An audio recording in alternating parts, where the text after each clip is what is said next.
2013 രാജ്യത്തെ ഒന്നാകെ പിടിച്ചുലച്ചതും മാധ്യമ സാംസ്കാരിക രംഗങ്ങളിൽ വൻ അടച്ചുകളികൾക്ക് വഴിവെച്ചതുമായ സംഭവമാണ് തെഹൽഗ മാഗസിൻ മുൻ എഡിറ്റർ ഇൻ ചീഫ് തരുൺ തേജ്പാലുമായി ബന്ധപ്പെട്ട ലൈംഗിക പീഡന കേസ്. നീണ്ട 13 വർഷത്തെ സങ്കീർണമായ നിയമ പോരാട്ടങ്ങൾക്കൊടുവിൽ തരുൺ തേജ്പാൽ കുറ്റക്കാരനാണെന്ന് പ്രഖ്യാപിച്ചുകൊണ്ട് ബോംബെ ഹൈക്കോടതിയുടെ ഗോവ ബെഞ്ച് വിധിച്ചിരിക്കുന്ന ചരിത്രപരമായ ഉത്തരവ് ഇന്ത്യൻ നീതിന്യായ വ്യവസ്ഥയിൽ പ്രത്യേകിച്ച് തൊഴിലിടങ്ങളിലെ ലൈംഗിക അതിക്രമങ്ങൾക്കെതിരെയുള്ള നടപടികളിൽ അത്യന്തം നിർണായകമായ ഒരു നാഴികക്കല്ലായി മാറിയിരിക്കുകയാണ്. 2021 ഗോവയിലെ സെഷൻ കോടതി തേജ്പാലിന് പൂർണ്ണ സംശയത്തിന്റെ ആനുകൂല്യം നൽകി കുറ്റവിമുക്തനാക്കിയ ഉത്തരവ് പൂർണ്ണമായും തള്ളിക്കളഞ്ഞുകൊണ്ടാണ് ജസ്റ്റിസ് ഡോക്ടർ നീല ഗോഖലെ, ജസ്റ്റിസ് അമിത് ജംഷഡേക്കർ എന്നിവരടങ്ങിയ ഹൈക്കോടതി ഡിവിഷൻ ബെഞ്ച് ഈ ശക്തമായ വിധി പുറപ്പെടുവിച്ചിരിക്കുന്നത്. കേസിൽ കുറ്റക്കാരനാണെന്ന് കണ്ടെത്തിയ തേജ്പാലിന് 10 വർഷത്തെ കഠിന തടവും 5 ലക്ഷം രൂപ പിഴയുമാണ് കോടതി ശിക്ഷയായി വിധിച്ചിരിക്കുന്നത്. അതോടൊപ്പം തന്നെ ബോംബെ ഹൈക്കോടതിയുടെ ഈ വിധിക്കെതിരെ സുപ്രീം കോടതിയെ സമീപിക്കുന്നതിനായി കീഴടങ്ങാൻ തേജ്പാലിന് 4 ആഴ്ചത്തെ ആശ്വാസ സമയം കോടതി അനുവദിച്ചിട്ടുണ്ട്. ഈ നിയമ നടപടികൾ രാജ്യത്തെ മുൻനിര സ്ഥാപനങ്ങളിൽ ജോലി ചെയ്യുന്ന സ്ത്രീകളുടെ സുരക്ഷിതത്വത്തെയും തൊഴിലിടങ്ങളിലെ അധികാര ദുർവിനിയോഗത്തെയും കുറിച്ചുള്ള ഗൗരവമേറിയ ചർച്ചകൾക്ക് വീണ്ടും തുടക്കമിട്ടിരിക്കുകയാണ്. കേസിന്റെ പശ്ചാത്തലത്തിലേക്ക് നോക്കുമ്പോൾ 2013 നവംബറിലാണ് സംഭവങ്ങളുടെ തുടക്കം. ഗോവയിലെ പ്രമുഖമായ ഒരു 5 സ്റ്റാർ റിസോർട്ടിൽ വെച്ച് തെഹൽഗ മാഗസിൻ സംഘടിപ്പിച്ച തിങ്ക് ഫെസ്റ്റ് എന്ന വാർഷിക സാംസ്കാരിക ചിന്താ സമ്മേളനത്തിനിടെയാണ് പീഡനം നടക്കുന്നത്. സ്ഥാപനത്തിലെ ജൂനിയർ മാധ്യമ പ്രവർത്തകയായ പെൺകുട്ടിയെ ഹോട്ടലിലെ ലിഫ്റ്റിനുള്ളിൽ വെച്ച് തരുൺ തേജ്പാൽ ലൈംഗികമായി പീഡിപ്പിക്കുകയും ഉപദ്രവിക്കുകയും ചെയ്തു എന്നതായിരുന്നു ഉയർന്ന പ്രധാന ആരോപണം. സംഭവം പുറത്തു വരികയും വൻ ജനരോഷത്തിന് കാരണമാകുകയും ചെയ്തതോടെ 2013 നവംബർ 22 ഗോവ പോലീസ് വിഷയത്തിൽ സ്വമേധയെ FIR രജിസ്റ്റർ ചെയ്ത് അന്വേഷണം ആരംഭിച്ചു. തുടർന്ന് മുൻകൂർ ജാമ്യം തേടി തേജ്പാൽ കോടതിയെ സമീപിച്ചെങ്കിലും 2013 നവംബർ 30 കോടതി ജാമ്യാപേക്ഷ തള്ളിയതോടെ ഗോവ പോലീസ് തേജ്പാലിനെ അറസ്റ്റ് ചെയ്തു. മാസങ്ങളോളം വിചാരണ തടവുകാരനായി ജയിലിൽ കഴിഞ്ഞ ശേഷമാണ് ഇയാൾക്ക് ഉപാധികളോടെ ജാമ്യം ലഭിച്ചത്.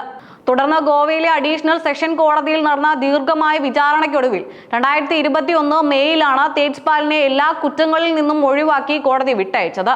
വിചാരണ കോടതിയുടെ അന്നത്തെ നിരീക്ഷണങ്ങൾ ഏറെ വിവാദങ്ങൾക്കും വിമർശനങ്ങൾക്കും വഴിവെച്ചിരുന്നു. അതിജീവിതയായ യുവതി പീഡനത്തിനു ശേഷവും ഹോട്ടലിൽ സാധാരണ രീതിയിൽ പെരുമാറിയെന്നും അവരുടെ മൊഴികളിൽ സാങ്കേതികമായ പൊരുത്തക്കേടുകൾ ഉണ്ടെന്നും ചൂണ്ടിക്കാട്ടിയാണ് വിചാരണ കോടതി പ്രതിക്ക് സംശയത്തിന്റെ ആനുകൂല്യം നൽകിയത്.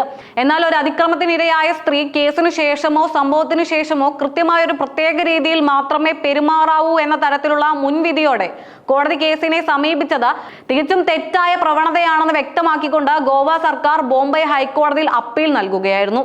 അതിജീവിതയുടെ മാനസികാവസ്ഥയോ അതിക്രമത്തിനു ശേഷമോ ഉള്ള അവരുടെ സ്വാഭാവിക ഞെട്ടലുകളോ വിചാരണ കോടതി കണക്കിലെടുത്തിട്ടില്ലെന്ന അപ്പീലിലെ വാദം ഹൈക്കോടതി അംഗീകരിക്കുകയായിരുന്നു.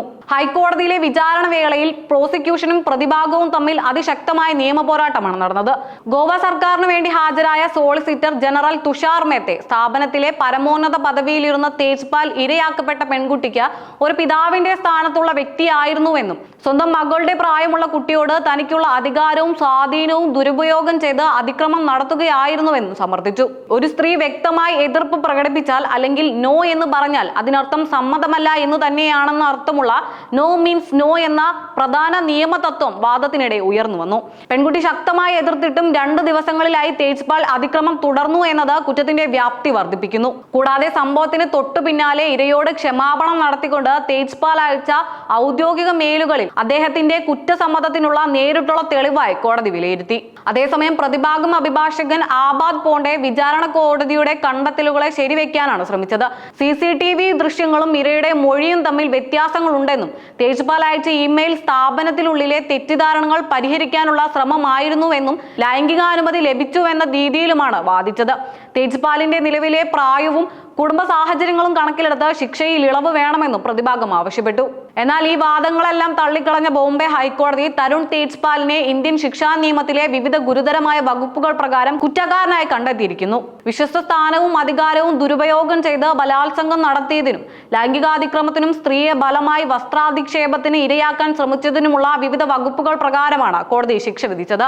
പ്രധാന കുറ്റങ്ങൾ 10 വർഷം വീതം കഠിന തടവ് ഉൾപ്പെടെ വിവിധ ശിക്ഷകൾ വിധിച്ചെങ്കിലും എല്ലാ ശിക്ഷകളും ഒരുമിച്ച് അനുഭവിച്ചാൽ മതിയെന്ന കോടതി നിർദ്ദേശപ്രകാരം ആകെ 10 വർഷത്തെ തടവ് ശിക്ഷയാണ് അനുഭവിക്കേണ്ടത്. ഈ വിധി കേവലം ഒരു വ്യക്തിക്കെതിരെയുള്ള ശിക്ഷാവിധി എന്നതിലുപരി ഇന്ത്യൻ നിയമവ്യവസ്ഥയിൽ വലിയ പ്രാധാന്യമർഹിക്കുന്ന ഒന്നാണ്. തൊഴിലിടങ്ങളിൽ സ്ത്രീകൾ നേരിടുന്ന ലൈംഗിക അതിക്രമങ്ങൾക്കെതിരെയുള്ള നിയമ പോരാട്ടങ്ങളിൽ അതിജീവിതമാരുടെ മാനസികാവസ്ഥയെയും പെരുമാറ്റങ്ങളെയും സംശയ സൃഷ്ടിയോടെ കാണുന്നത് പരമ്പരാഗത രീതിക്ക് ഹൈക്കോടതിയുടെ ഈ ഇടപെടൽ വലിയൊരു ആഘാതം ഏൽപ്പിച്ചിരിക്കുകയാണ്. ഇരയുടെ പെരുമാറ്റത്തെ അടിസ്ഥാനമാക്കി കേസിന്റെ സത്യസന്ധത അളക്കാൻ കഴിയില്ലെന്ന ശക്തമായ സന്ദേശമാണ് ഈ വിധി നൽകുന്നത്. വിചാരണ കോടതിയുടെ ഉത്തരവ് റദ്ദാക്കപ്പെട്ടതോടെ ഹൈക്കോടതി വിധിക്കെതിരെ സുപ്രീം കോടതിയെ സമീപിച്ച് സ്റ്റേ വാങ്ങാനുള്ള നീക്കത്തിലാണ് തരുൺ തേജ്പാലിന്റെ അഭിഭാഷകൻ. ഈ നിയമ പോരാട്ടം രാജ്യത്തെ വരുംകാല ലൈംഗികാനുമതി, തൊഴിലിടത്തിലെ സുരക്ഷ തുടങ്ങിയ നിയമ നിർവചനങ്ങളിൽ നിർണായക സ്വാധീനം ചെലുത്തുമെന്നത് ഉറപ്പാണ്.